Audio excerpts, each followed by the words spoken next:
In the first talk, I talked about how the prayer is a way of traveling up the mountain and unbinding practice is a way of traveling down. So faith is how we go up the mountain, knowledge is how we come down and travel back into the forest. So that's the mountain and the forest. And that's how we should think about how, practically speaking, the prayer and the unbinding practice are related to each other and why they go together. And we can see, can't we, from that there's the completing of a circle. That's the circle of creation. The esoteric aspect to that is the single most important principle for your orientation when it comes to Magia, and why the teaching is called Magia in the first place. And that's the idea that we're bringing something from the world of spirit into this world and allowing it to act in terms of its own nature without interfering with it in any way, such as changing, adapting, interfering with, interpreting, injecting beliefs into, or manipulating what it is that we have appropriately been assigned to bring into the world at that time.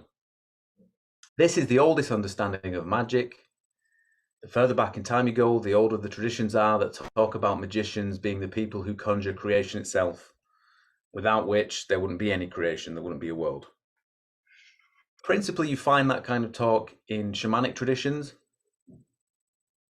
Shaman is a very limiting term because it really refers to one specific group of people with a certain kind of magical practitioner in a part of Siberia. But the general thrust is correct. It's like the older traditions with the older magicians who actually served a function in community. There's another version of understanding this duty that we find in the Bible or with the Babylonians, which is the principle of the Watchers.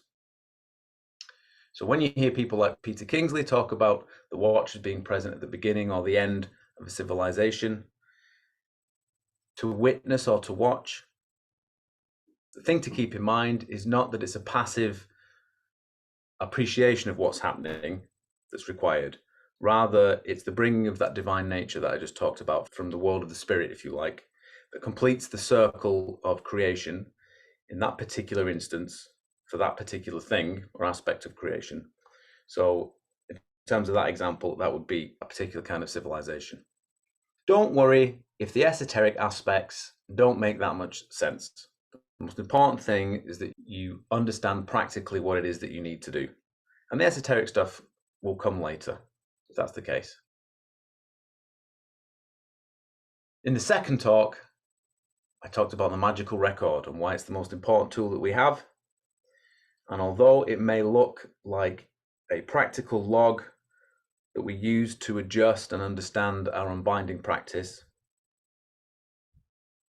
it is in fact the very beginnings, a seed if you like, of our conscious participation in a process that's quite profound and describes incarnation itself.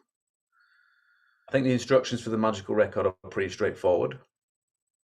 But what it represents as a magical object is the magical memory. It represents memory. Memory being the only addition that can be made to a nature that has no beginning and no end. So you might say the gift of time to eternity is the addition of memory, such that there's a nature that can't be changed, that through time is possible to reap a harvest. I made comments in the last talk about how when someone dies, you get to see everything that they meant to you in your life in a way that's not possible whilst they're alive. And a similar thing occurs for yourself in terms of your own life. Love returns back to the other world, right? That is cultivated through the memory that we've talked about. And the sufferings and the pain and all of that stuff that doesn't go away whilst we're here passes and is done. We see this in binding practice. If we do a binding practice and we trace back a drama or a shadow to the past, to an event that involved not just the drawing of the false conclusion that we're interested in when it comes to the binding, right, but can include even being on the wrong end of someone's malevolent intention. When you finish a binding practice and the shadow goes home, we end up in a position of recognizing responsibility, what we say yes to and what we say no to. But it doesn't pretend that the other elements in the experience don't matter. It doesn't explain them away, but it does leave them where they are. It leaves them exactly where they are. So if I asked you to find where that past event actually is, you'll come up with an answer, won't you? And that answer is exactly what happens to all of the pain and the suffering. The harvest, the agricultural analogy, the headless magician at Göbekli Tepe. There are depictions of magicians with no head, with a missing head. You also find it in biblical literature. The head of prophecy was cut off with John the Baptist. Yeah, the Baptist head. Well, the corollary of that is the making of a head, right, or the making of a brass head, which is something that you find in Sufism.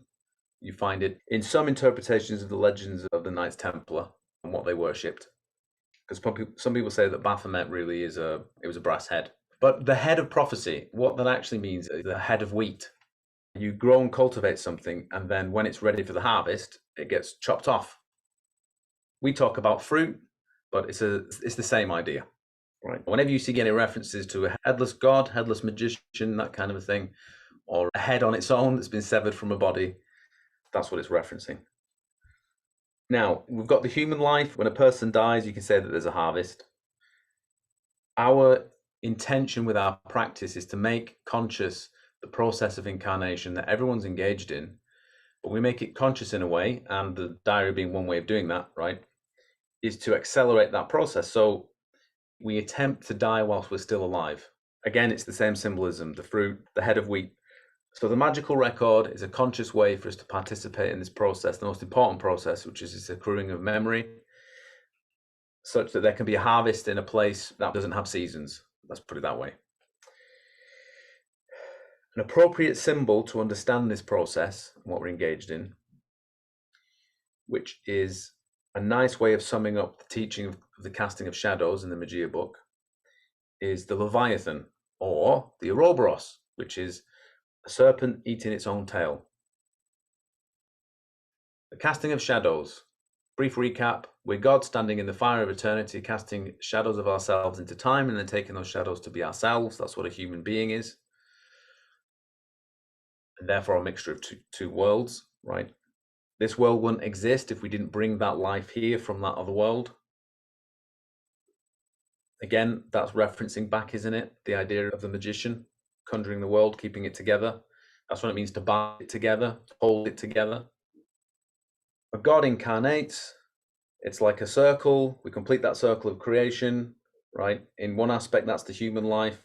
For us, we want to accelerate that and do it quicker because we want to die whilst we're alive. That circle holds the world together. It's like the world soul. Ouroboros is often depicted as that which holds the cosmos together. You can look at it in Christian terms and talk about Christ and Antichrist, but the best way of thinking about it is that it's opposites. And that as a result of two opposites coming together, there's a nature that turns about on itself and doesn't require or depend upon anything else to be the way that it is. The Ouroboros is like an iron ring. It's like a depiction of what a god is. It's who we are and what we're doing. We go, we're the gods that go, and we travel, right? Which means all the things that we accrue in our memory are things that essentially can in no way harm our actual fundamental nature, right? Our nature is actually indestructible. And therefore, existence is an adventure. One thing that's afforded by that viewpoint is the recognition of dignity being the appropriate virtue when it comes to thinking about yourself and other people, and the choices that they make, the responsibility that they have. So that's Leviathan, the Ouroboros. Yeah. There's more there with the symbolism. Christ is the perfect serpent that eats the smaller serpents, with Moses with the brazen serpent and his staff with the smaller serpents. The bigger serpent eats the smaller serpents, because that's what's required, isn't it? The perfect serpent is a dragon. The dragon is Leviathan. Leviathan is the Ouroboros that binds the world together. Now, Leviathan and Behemoth, being more esoteric, right? These two creatures feature in the Bible, in prophecy. At the end of the world, Leviathan will form a shelter, the place we inhabit. Behemoth will provide nourishment. for all the creatures, all the things.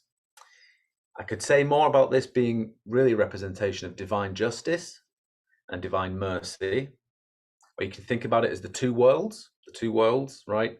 Divine justice is what we're doing when we consciously participate in this process. We say yes, we do a practice, we have a diary or a record, we do unbinding, we do binding, we do magical stuff, right? There are seasons, there's fruit, there's the binding of shadows, there's the traveling through the darkness, there are the stages, okay? This is all in the light, so to speak. And that's what divine justice is. It's appreciating the consequence of the choices that we've made and the fact that we can't escape those consequences. Divine justice, right? Responsibility. Mercy is the other world. Mercy is what we find in the underworld, the world of the damned. Those souls that can't say yes anymore. They've made all the wrong choices. No fruit is coming from that crop, so to speak. It's been a wasted harvest, wasted season. Nothing's coming, right? There is no self-help program for the damned. They're not going to say yes. It's game over. Human beings don't want anything to do with them. If someone was being harsh, they would say, they've made their choices. Who cares about them? Throw them away. Throw them in the fire, so on and so forth. But at the bottom of where the damned, where humans won't go, that's where we find divine mercy.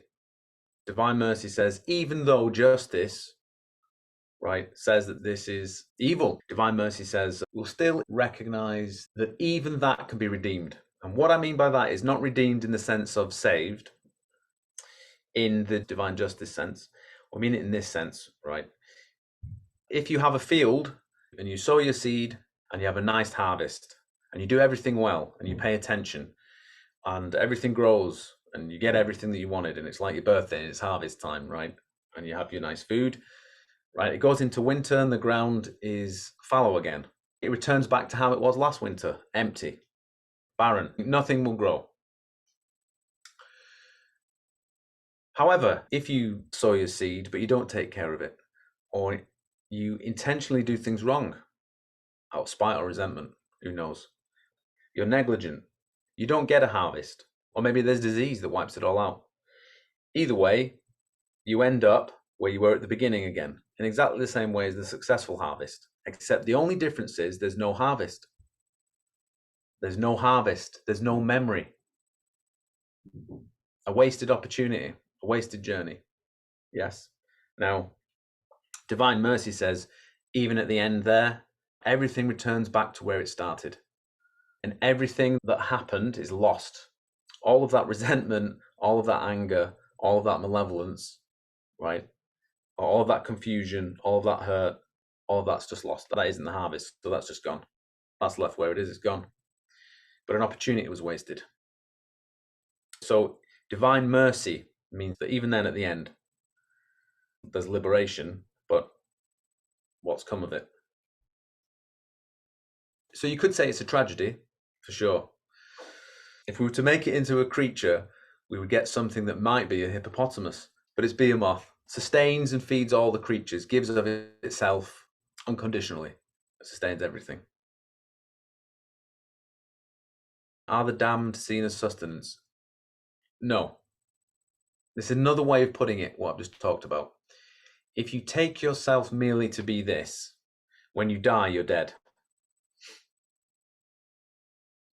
If you die whilst you're still alive, you don't die. See, because here's the question that comes up when we talk about the damned, right? Do they get away with it? Oh, if they have the same thing that we have in the end, what's the point of that then? But that's not what any of this means. The tragedy is the annihilation at the end. It just leads to annihilation. There is no continuity with that.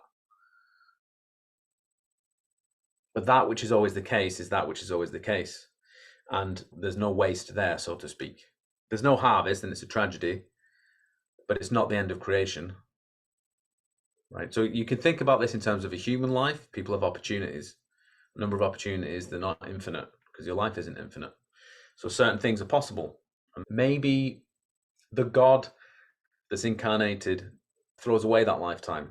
Or maybe there's a continuity in terms of working through particular false understandings that we have of our own nature in a sequential incarnation as a result of choices made in this one. In this talk, I would like to talk about the left and the right hand paths in magical tradition, East and West, and as a result of the cross-pollination between the two.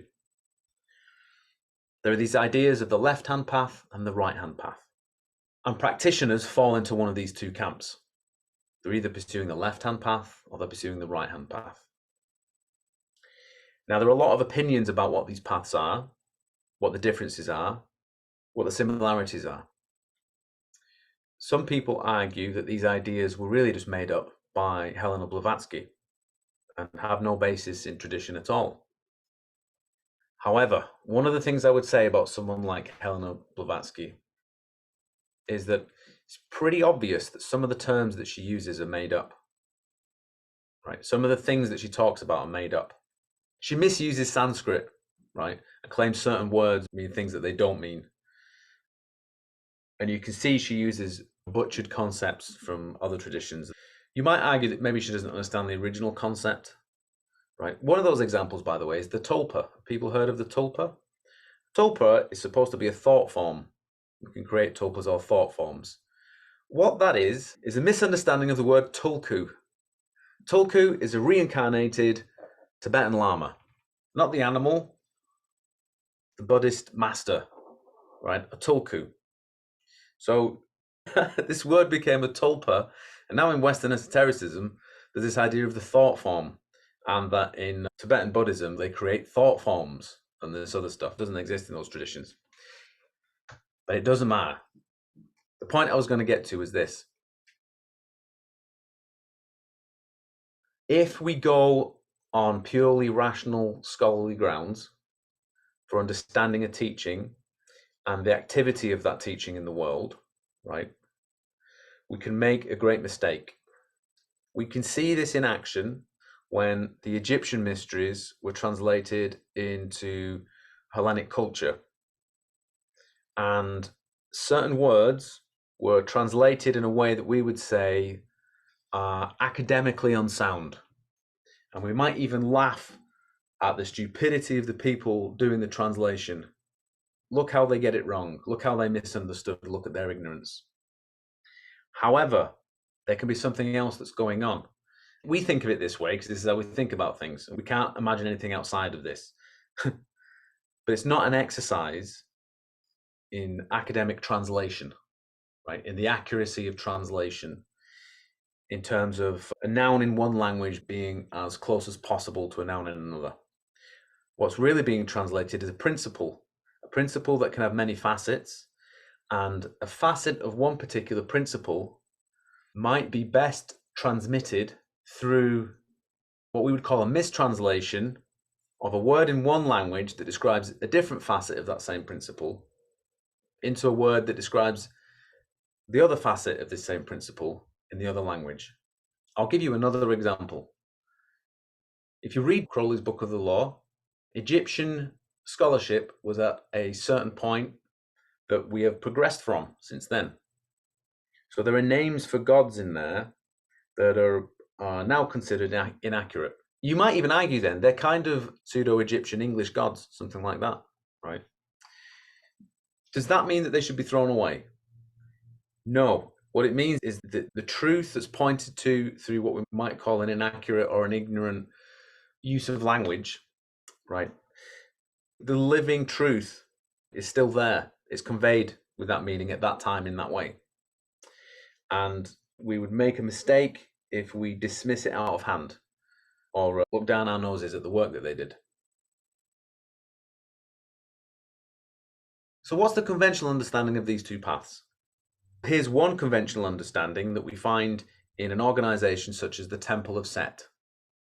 The left-hand path is where you use magical methods or spiritual methods, usually considered taboo by the culture that you're in, right? So things like sex, drugs, intoxication, even committing crimes, right? Things that you're not supposed to do.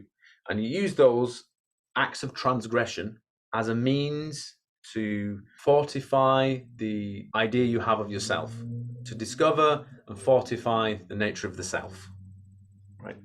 And that's in contradiction to the right-hand path. The right-hand path is those fuddy-duddy, dusty old, uptight religious practices that we find in monasticism, that kind of a thing. So the right-hand path would be renunciation. It would be meditation. It'd be going and practicing in a cave on retreat. Turning away from the world, something like that. And this is the conventional understanding, by the way. We'll get to the truth in a moment. The idea there is you're going to be annihilated in God. You're going to go and get annihilated in God. So one path, you do all the naughty things, and it's to develop and grow yourself. The other path is to do all the really boring, uptight stuff and to be annihilated in God. So that's the corny understanding, and there are organizations and people who think this is a real thing. Let's look at Eastern traditions. Now, I'm going to generalize, so please forgive me for that. But generally speaking, the left-hand path and the right-hand path, if we find it in a tradition, so I can give a concrete example in the Tibetan lineages, Buddhist practices where they have Tantra, often considered a left-hand path practice, right? The trajectory goes like this. You learn all of the stuff on the right-hand path, so you have to learn how to meditate, you have to master concentration and absorption states, or samadhi. You have to go through all of that before you're ready to do Tantra or the left-hand path. That means using those things usually forbidden to attain enlightenment. So if you're going to practice things like sacred forms of sexuality, that kind of a thing, or intoxication, this alchemical idea of transmutation, taking something forbidden or delusional and turning it the right way up, making gold out of it, or taking a poison and making it into a medicine. That's usually the analogy that's used, right? So that comes last, and it's extraordinarily difficult to do. That's in those traditions. Now, of course, in the West, we have parodies of this. So people just get drunk and have sex and pretend they're doing something spiritual. You're going to be doing it anyway, aren't you?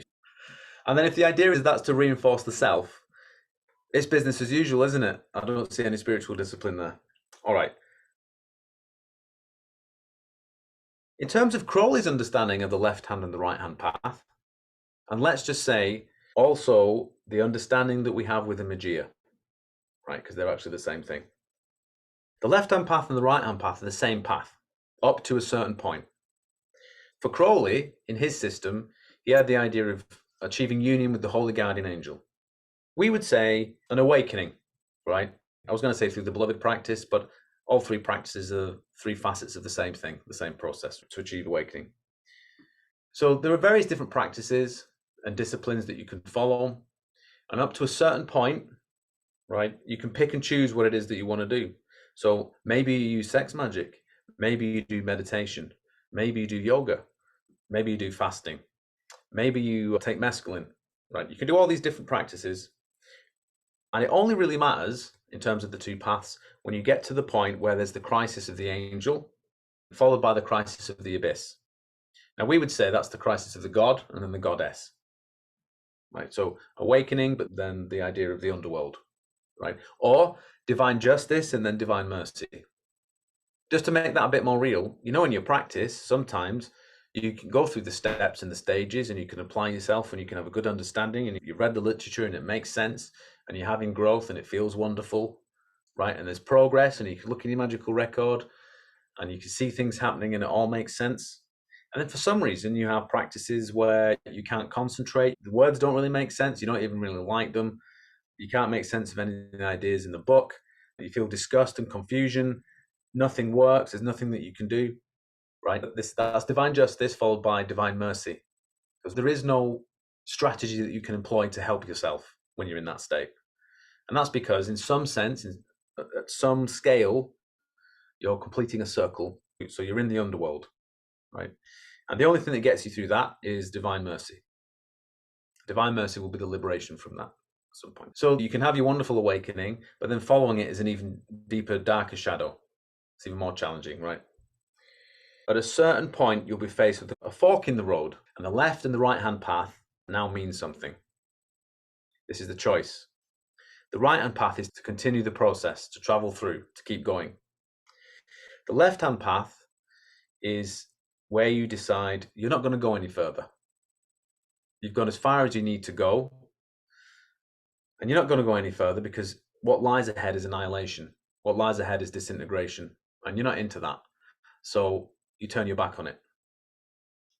So the left-hand path for Crowley and for us is where we would say we would find what some of the traditionalists called a counter-initiate, or what Crowley called a black brother from his scrying of the ethers, the Enochian ethers. And there's some interesting imagery that he saw when he did these workings with the Enochian angels. He saw lots of people with black cloaks right over their heads, and they were just walking around bumping into each other and wailing and having a terrible time. And it's comical because all they have to do is just lift the sheet off their heads. But this is one vision that he had. Now, for those people familiar with the pre-Socratics, or rather the ancestors at the beginning of Western civilization, Parmenides, Empedocles, and so on, that image might remind you of some of the imagery that they've used, which isn't a coincidence, which we'll get to in a minute. So the left-hand path is that decision. Actually, I'm not going to go any further. And actually, I'm going to hold on to what appears to still be here, fortifying the self. Now, there's that idea that's a valid alternative to the other path. And who's to say which one you should choose? But here's the thing. What if the idea of annihilation and disintegration is a falsehood? What if it's not real? What if it's a shadow of what comes next? What if the shadow is the opposite image of the true nature of what's casting the shadow? In Magia, we have this understanding of existential shadows. In the process of completing the circle, by necessity, we will first encounter shadows from our past, which we cast as our incarnation deepened. But they're like miniature versions of a larger shadow or a larger drama. And once we travel through those, let's say, personal or familial problems, let's put it that way, in your practice, eventually you get to the big shadow that comes prior to the awakening, of which the little shadows are like the children. They're the children of that parent shadow. So there's always a multiplicity of smaller shadows that go back into our past, that we see transmitted to us through the family or the culture. And they're different ways of expressing in smaller form as a multiplicity this larger shadow. And the difference is this larger shadow is a shadow cast from the future. So instead of being cast from the past, like familiar shadows, these are cast from the future. And instead of finding a false transmission in the future, which is what we find in the past, we actually find a true transmission. And its nature is the opposite of what the shadow would lead you to believe. So in all the traditions, we hear talk of the fear of God, self-annihilation, disintegration, being torn apart, the end of your world, etc. and so forth. However, what would be the opposite of self-annihilation? The image of the death of a human being is a lower order expression of annihilation of the self. There's the death of a person, but self-annihilation is the annihilation of the self, the fundamental part of you, which is not merely the death of a human being. When you face self-annihilation, it's very different from the idea that we have of death. Death is like a reflection or a playing out of that drama, but it's based on this higher drama, this idea of self-annihilation. Non-existence, we might put it that way. Now, the opposite of nothingness, absolute non-being, the opposite of that is being, isn't it? The opposite of a slow descent where you're torn apart piece by piece, right? Slow and painful process of suffering and sadness until you disappear. The opposite of that is a growth, isn't it? In eternal life, can we put it that way? And we're back to the Ouroboros, aren't we? A continuous growth in eternal life. And what is that growth? That's the accrual of the memory. Yeah, the magical memory. That's the opposite. That's what we get to. Now, this is neither fortifying the idea of the self as a human person. It's not that. But it's also not self-annihilation, is it? Both of those are appearances. And this isn't an appearance. This is something else at this stage. Okay, so what does that mean? How many paths are there really then? This left-hand path is a great example for you to ponder. If you've ever been struggling with that idea of the mystery of magical reality, what it means. One way of putting that is that you get exactly what you ask for, informed by your understanding of yourself. So if you've made a case of mistaken identity, you mistakenly believe you're going to get something from its opposite, and then you pursue this opposite and wonder why you're not getting it. That's the source of suffering.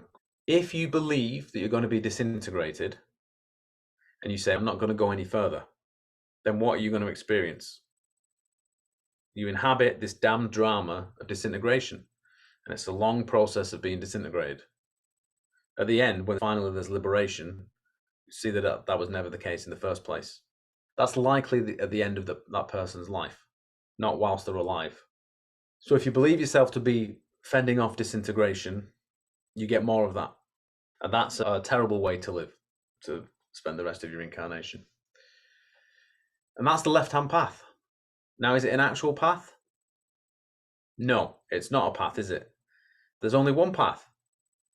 And it'd be wrong to say that's the right-hand path, because there is no left and right-hand path, there's just one path.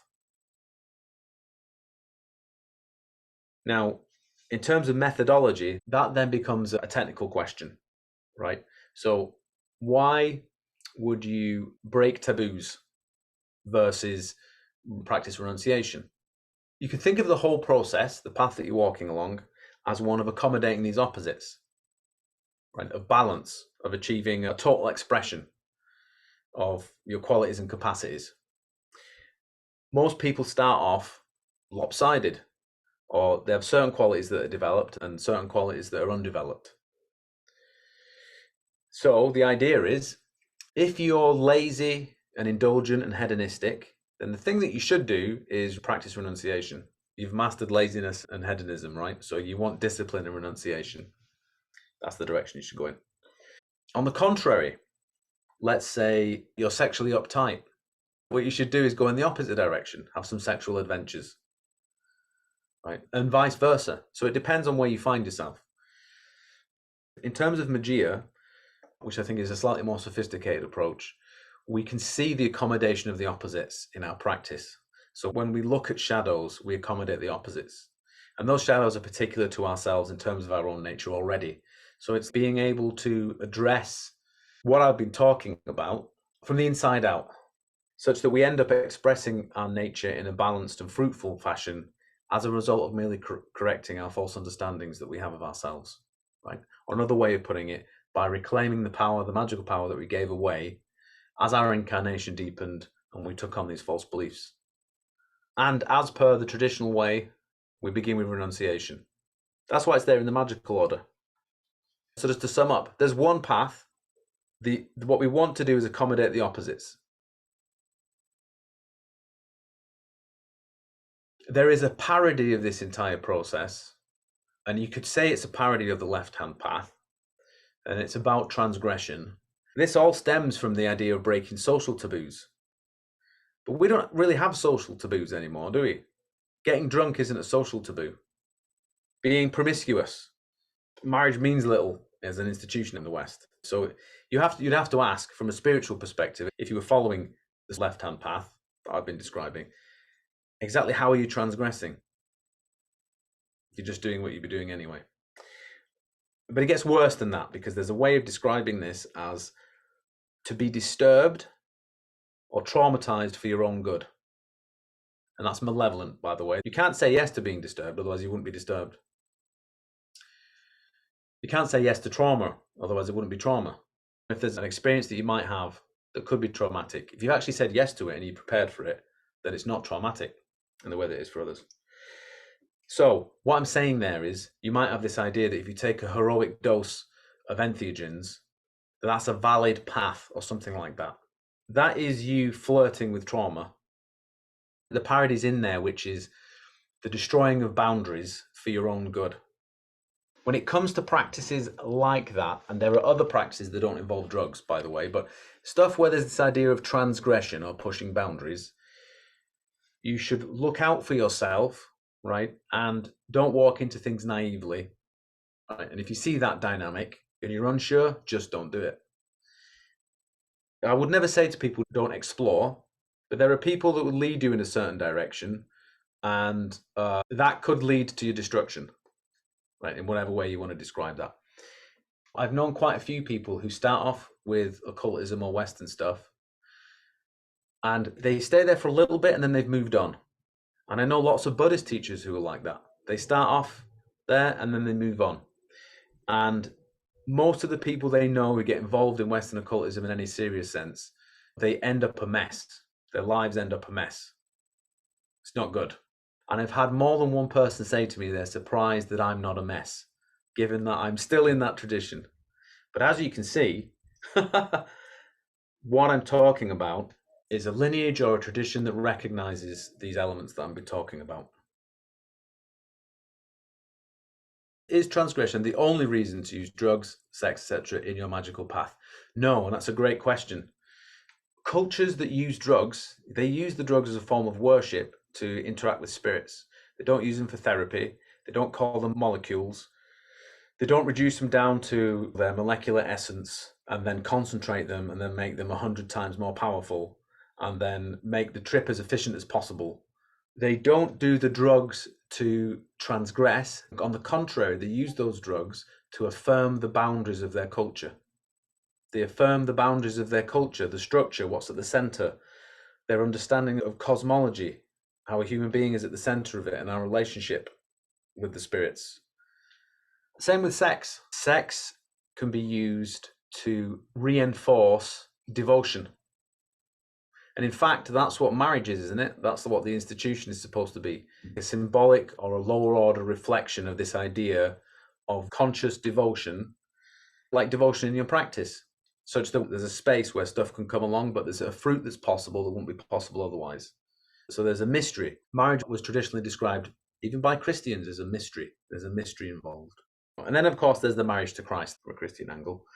Drugs, sex aren't by themselves transgressive, but you could say that there's a way of using them that could be transgressive, or a way of using them that would be the opposite of that. So left and right hand path, this dichotomy, you'll find it in yourself. And I think the best example is when it comes to thinking about awakening. Now, there are other examples that could take the place of awakening, but awakening is going to be the most frequent one that you'll encounter, right? And the pattern repeats itself at each stage, and you learn the lesson every time over and over. It just happens to everyone all the time in every way. Prophecy is another example of this.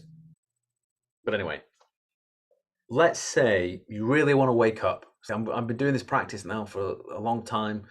I seem to have got good at it. I've been through a bad period. Now I'm back to it again. I recognize that. I've had some mystical experiences, that kind of a thing. But when's it going to happen for me?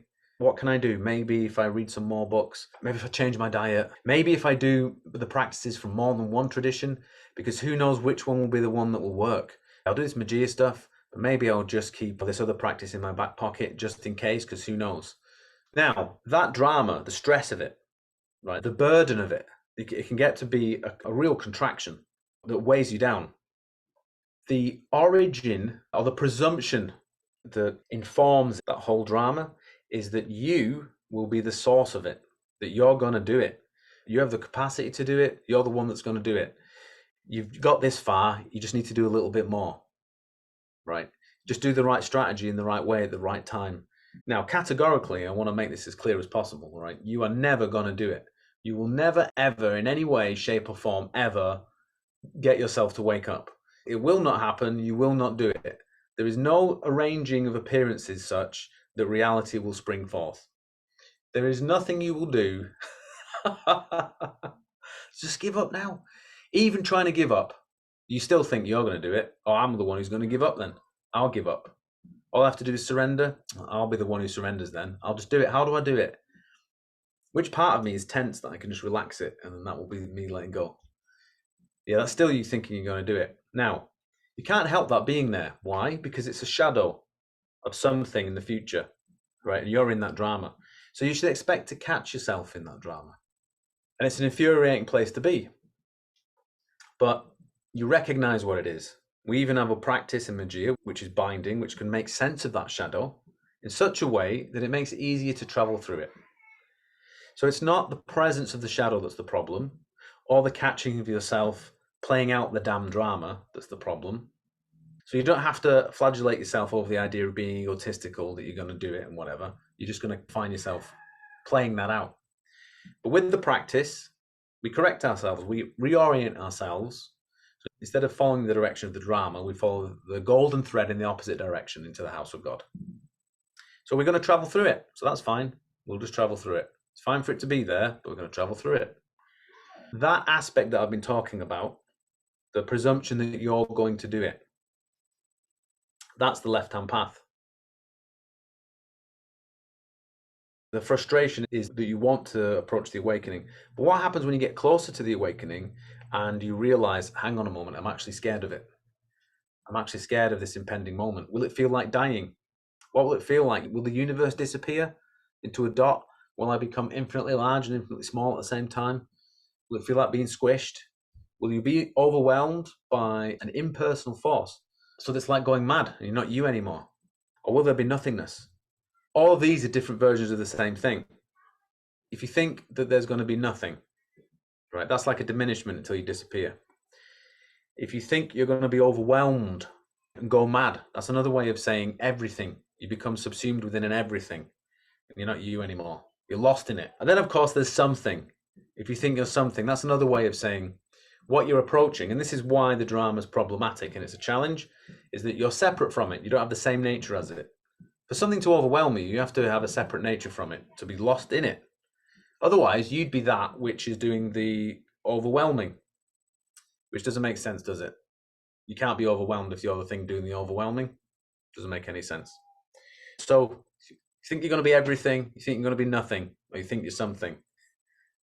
These three are all the same thing. The fear. Now, maybe at that point you decide, I'm not going to go any further. That choice, that would be really choosing the left-hand path. So just to make this clear, if you find yourself in the drama and you find it frustrating, that's fine. That doesn't mean you've chosen the left-hand path. If you find fear about what comes next, and you think maybe I'll just endure the fear or the terror and maybe it'll go away, or maybe if I try and concentrate really hard, I'll break through the whole thing and then I'll have an awakening. All of that is still not choosing the left-hand path. The left-hand path is when you say, I'm not going any further. I'm having nothing to do with it. The right-hand path is you just carrying on. You just do the practice. Oh, look, terrible shadow. And then you have your realization and you're like, wow, realization has got absolutely nothing to do with anything that I thought might be related to it in any way. And there's something funny about that. And it's a bit like those guys with the blankets over their heads who lift the sheets off all the covers and they're like, oh, why was I walking around bumping into everyone, wailing and screaming about the darkness when it was just a cover on my head? It's as ridiculous as that. So there's always humor involved. It's very humorous waking up. Two practical things to keep in mind. If you ever encounter a shadow in your practice, one thing is, if this is the opposite image of what's coming next, then what's coming next must be pretty sweet. Must be pretty good.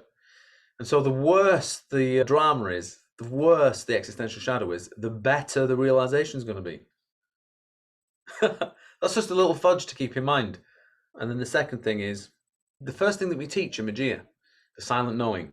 You have all these appearances that say no, and something inside that says yes. So often when we get into that drama, into a damn drama such as that, and we can't see outside of it, the only thing we have is faith, this thread that we're following. And there's a horizon and we can't see over it. That fudge that I just gave you might say, it's brilliant, it's great over that horizon. It's actually fantastic. But you don't know it yet. You might understand it, but you don't know it. So all you have is faith to go on. Just as you were at the beginning, it's the same, except the appearances have changed a bit.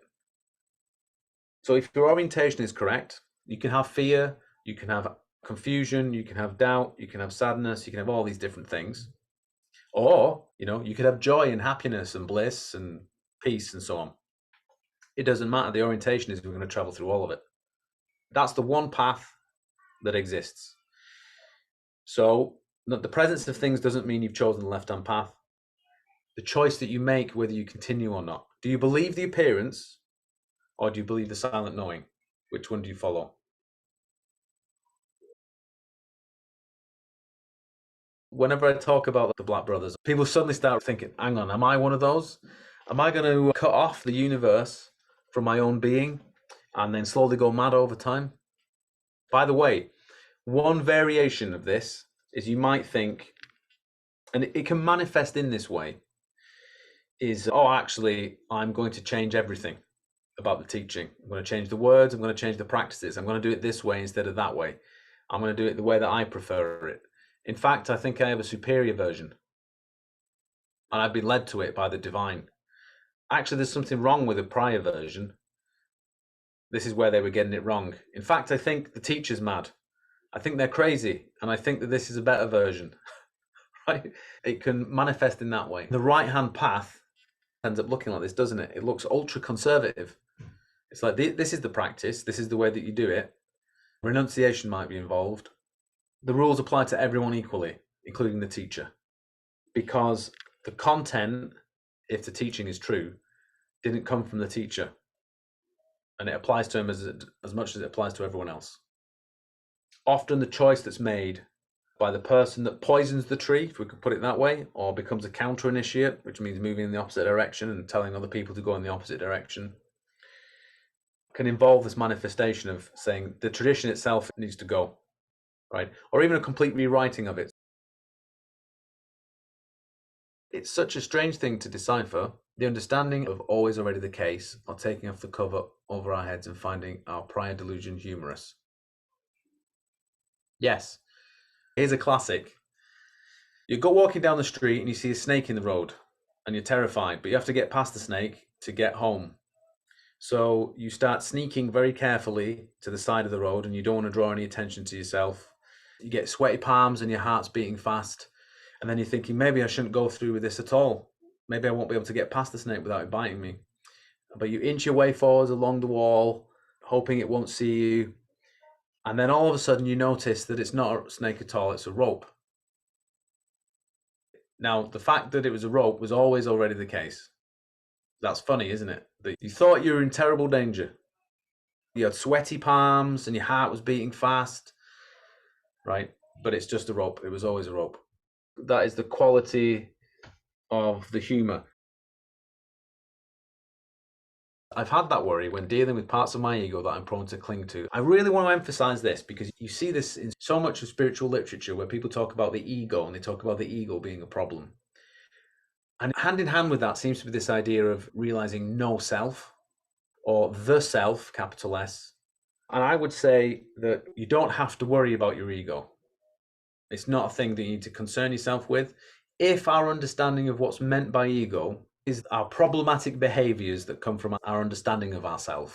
If you look at what a human being is made up of, we would say it's an amalgamation of roles, right, that mutually support each other. And all of our detrimental behavior comes out of that. It all comes out of that, a misunderstanding of our own nature. If we're going to be allowing those parts of ourselves to go home, completing circles, right, which is generative and creative, the reason why we've come here. Where is this thing called the ego that we need to do something about? Let's say you're greedy.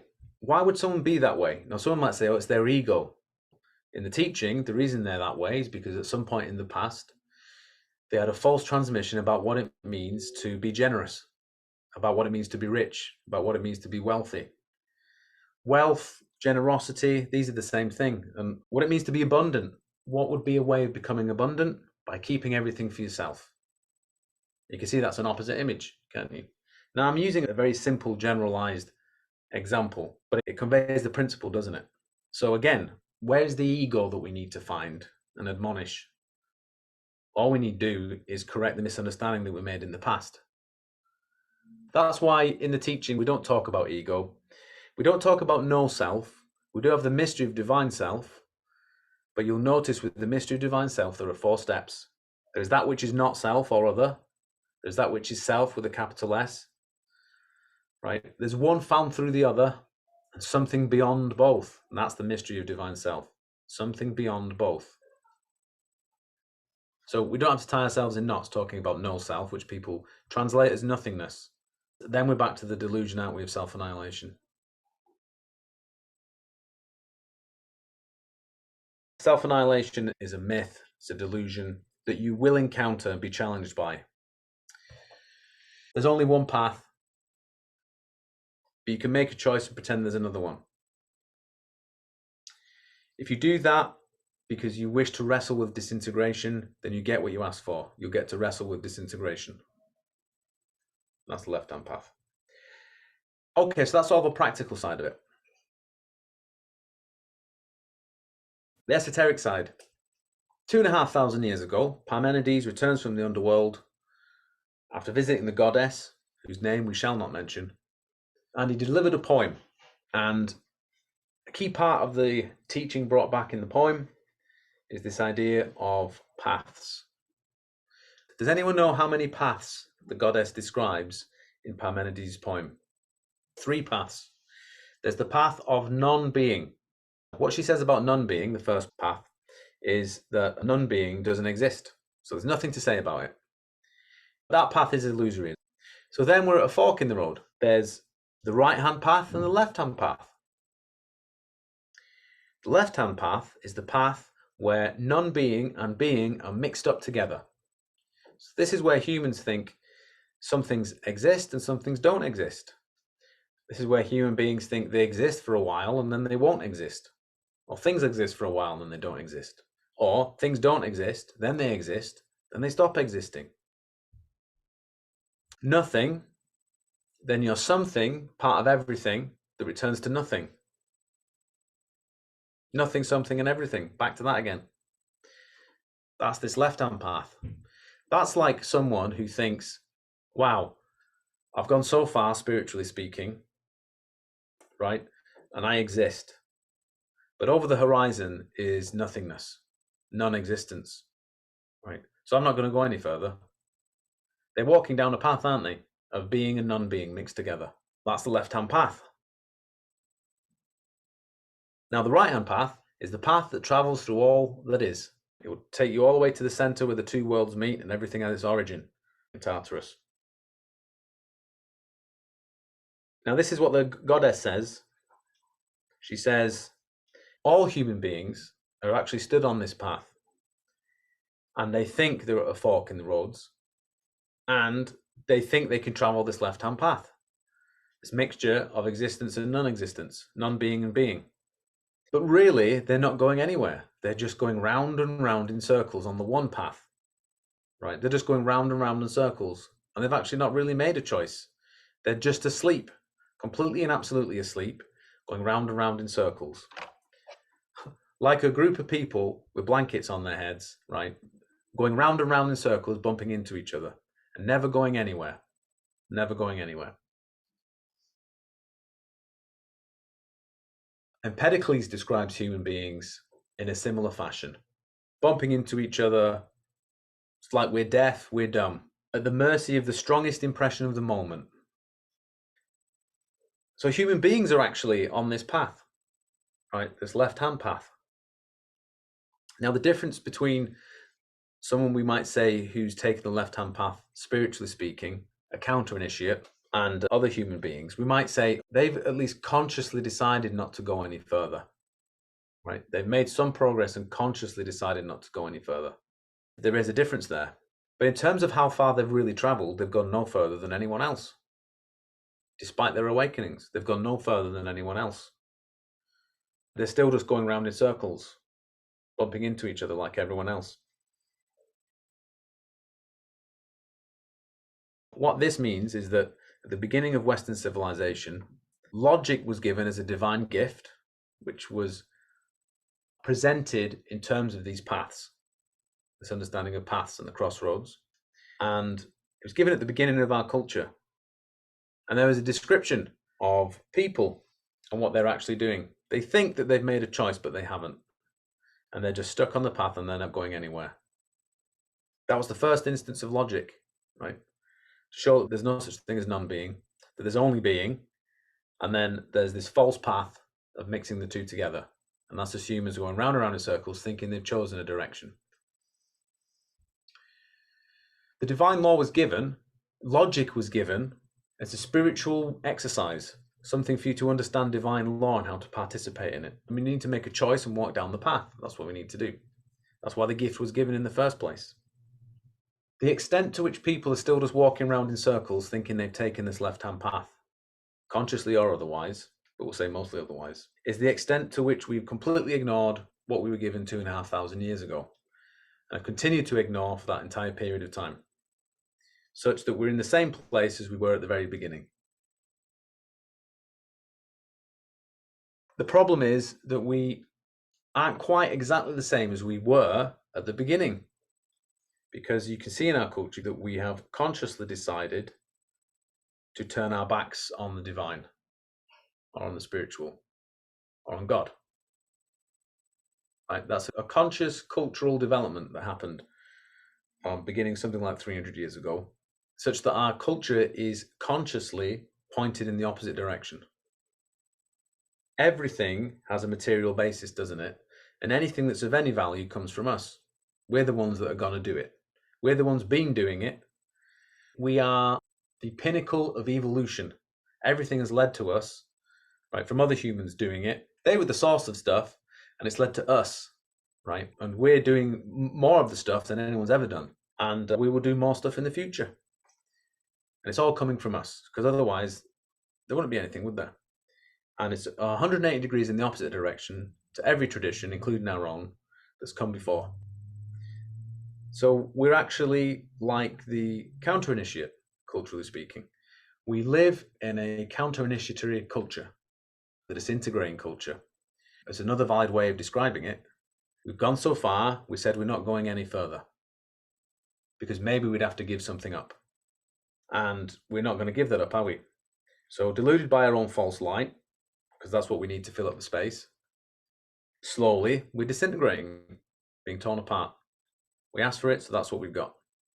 And like I said at the beginning of this talk, where I talked about harvest, what it means is there were opportunities, certain harvest was possible, and we made other choices, culturally speaking. So certain fruits or crops that could have been possible, peculiar to this part of the garden, haven't been cultivated, and there'll be no harvest of that. But divine mercy means that the soil is still there for something else to grow.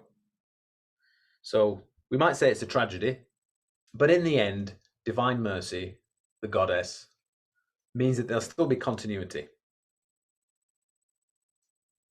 Meanwhile, the cultural of civilization is going through that process of disintegration, and it will do everything it can to hold on, which another way of saying it will accelerate its destruction.